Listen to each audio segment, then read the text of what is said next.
स्वागत है आपका गॉड्स गुरु के इस यूट्यूब पेज पे। आज के इस वीडियो में हम one word substitution, idioms and phrase और कंफ्यूज्ड वर्ड के बारे में देखने वाले हैं। ये मैंने सभी क्वेश्चन सेलेक्टेड और इम्पोर्टेंट रखे हैं। अगर आप किसी भी एग्जाम की तैयारी करते हैं तो ये सेशन आपके लिए काफ़ी यूजफुल होगा। तो चलिए हम बिना टाइम लैप्स किए वीडियो स्टार्ट करते हैं। फर्स्ट में है one word substitutions. One word substitutions में कहता है first number, a person who leads an immoral life, यानी एक ऐसा व्यक्ति जो नेतृत्व करता है किस चीज़ का, इमोरल लाइफ का, यानी अनैतिक जीवन का निर्वहन करता है, उसे हम बोलते हैं लिबर्टीन या फिर लीचर। इसका आप हिंदी इसका हिंदी हो जाएगा अनैतिक, यानी जो अच्छे से नहीं रहता है, जो एक अनैतिक जीवन जीता है, जिम्मेवारी नाम का जिसके पास कोई चीज़ नहीं रहता है, उसे हम लिबर्टीन या फिर लीचर बोलते हैं। सेकंड में है एग्जामिनेशन ऑफ लिविंग टिश्यू, जीवित ऊतक। टिश्यू का हिंदी क्या होता है, ऊतक होता है, यानी जीवित ऊतकों का अध्ययन क्या कहलाता है, बायोप्सी कहलाता है। इस चीज़ को याद रखिएगा।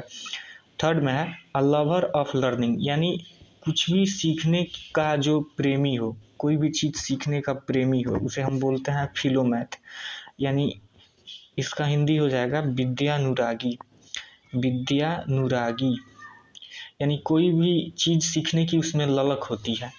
फोर में है a lover of poetry and art, यानी जो कविता या फिर कला का क्या हो, प्रेमी हो, उसे हम बोलते हैं फिलोमाउस। उसे हम फिलोमाउस बोलते हैं। 5 में है अ person who is very cruel, यानी एक ऐसा व्यक्ति जो बहुत निर्दयी है, उसे हम बोलते हैं फिंड। फिंड को आप क्या बोलते हैं, राक्षस बोलते हैं। इसको आप एक और भी बोल सकते हो, डेमन भी बोल सकते हो। इसका साइन हो डेमन, डेविल, सैटन, ये सभी इसका साइन होता है। घोस्ट, स्पेक्टेटर, तो इन सब चीज़ों को याद रखिएगा। 6 में है money in form of coins, मतलब कि जो भी मनी है वो कॉइन्स के रूप में होता है, सिक्के के रूप में होता है, उसे हम स्पेसी बोलते हैं। स्पीसी, इसको एस्कैड भी बोल सकते हो, SCAD, जिसे हम सिक्का बोलते हैं। 7 में है statement that is obviously true, मतलब कि वैसा कोई कथन जो आमतौर पे वो सत्य ही है, गलत नहीं है, हमेशा सत्य है, उसे हम बोलते हैं प्लेटिट्यूड। प्लेटिट्यूड का मतलब क्या है, साधारण बात, मामूली बात, साधारण बात या फिर मामूली बात, उसे हम क्या बोलते हैं, प्लेटिट्यूड बोलते हैं। 8 में है one who is 80 years old, यानी जो 80 साल का है, उसे हम बोलते हैं ऑक्टोजेनेरियन। 9 में है around about way of expression, उसे हम बोलते हैं सर्कमलोक्यूशन, यानी कपटपूर्ण बातें, यानी वैसा व्यक्ति जो कोई भी चीज़ को खुलकर नहीं बोलता है, उसे हम क्या बोलते हैं, सर्कमलोक्यूशन बोलते हैं।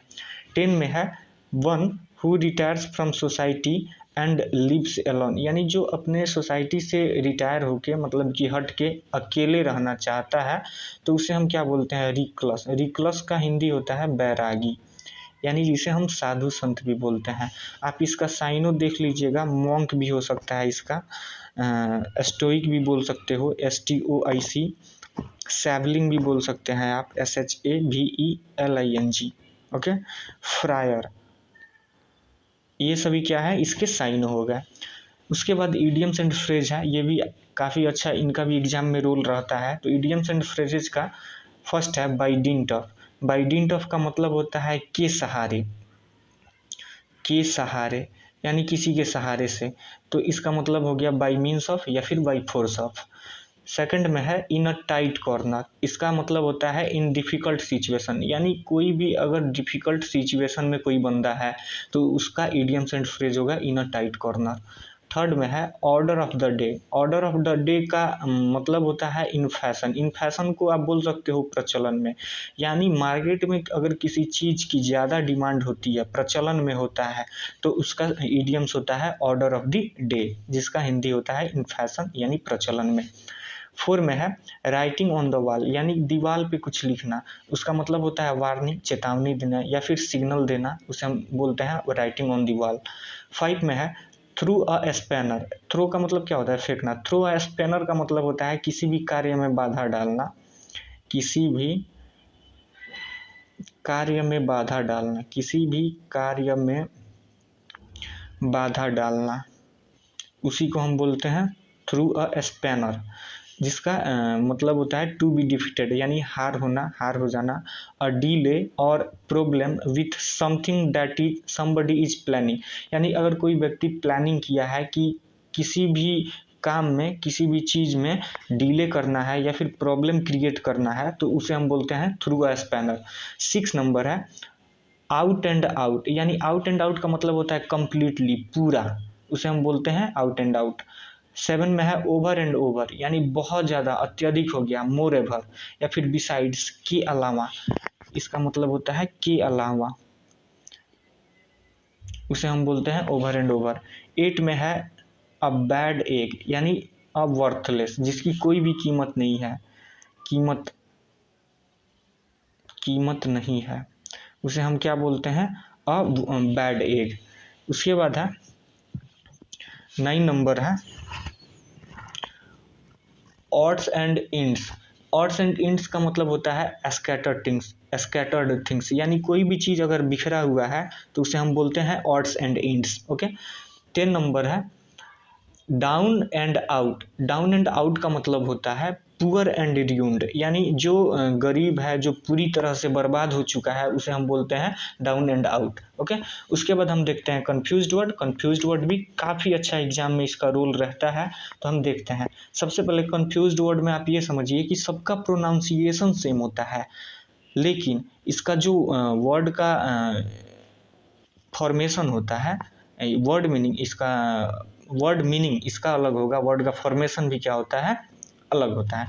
सबसे पहले है फिक्टिशियस। फिक्टिशियस क्या होता है, एडजेक्टिव है, इसका मतलब होता है invented by somebody rather than true. आप इसका एक लाइन में समझो, फिक्टिशियस का मतलब होता है काल्पनिक, अगर कोई भी चीज़ इमेजिनरी होता है उसे हम बोलते हैं फिक्टिशियस, काल्पनिक। ओके।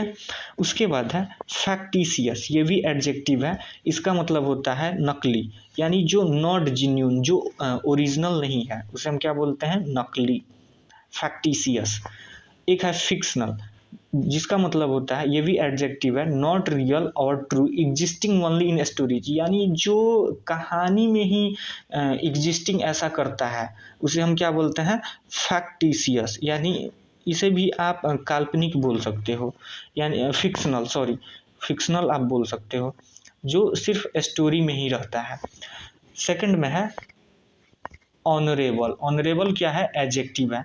ऑनरेबल का मतलब ही होता है आदरणीय, जैसे honourable chief minister, honourable president, honourable prime minister, तो ये क्या है, एक पद है, तो ये एक पद को डिजर्व करते हैं, इसलिए इनको रिस्पेक्ट मिला है, आदरणीय। ओके। उसके बाद है ऑनरेरी। ऑनरेरी का मतलब होता है given as an honour person without having the usual qualification, यानी कहने का मतलब है जो किसी पद पे नहीं है लेकिन फिर भी उसको हम लोग इज्जत सम्मान देते हैं। जैसे गांव में कुछ ऐसी प्रथा चलती थी जिसे बोला जाता था बड़ा बाबू, छोटे सरकार, ये सब क्या हो गया, एक ऑनरेरी हो गया, हालांकि वो किसी संवैधानिक पद पे नहीं है लेकिन फिर भी उनको दिया जा रहा है, तो उसे हम क्या बोलेंगे, ऑनरेरी। इसका भी मतलब आप इसको मानद बोल सकते हो हिंदी में, मानद। ओके। उसके बाद है ऑनरिफिक, ये भी एडजेक्टिव है जबकि ये ऑनरेरी नाउन है, RY है तो नाउन है। ऑनरिफिक क्या होता है, showing respect for the person you are speaking to. आप इसको ऐसे समझो, ऑनरिफिक का मतलब होता है सम्मानित व्यक्ति। ओके। जो बहुत ज़्यादा, जैसे जो भारत रत्न पा लिया है, सम्मानित व्यक्ति है। ओके।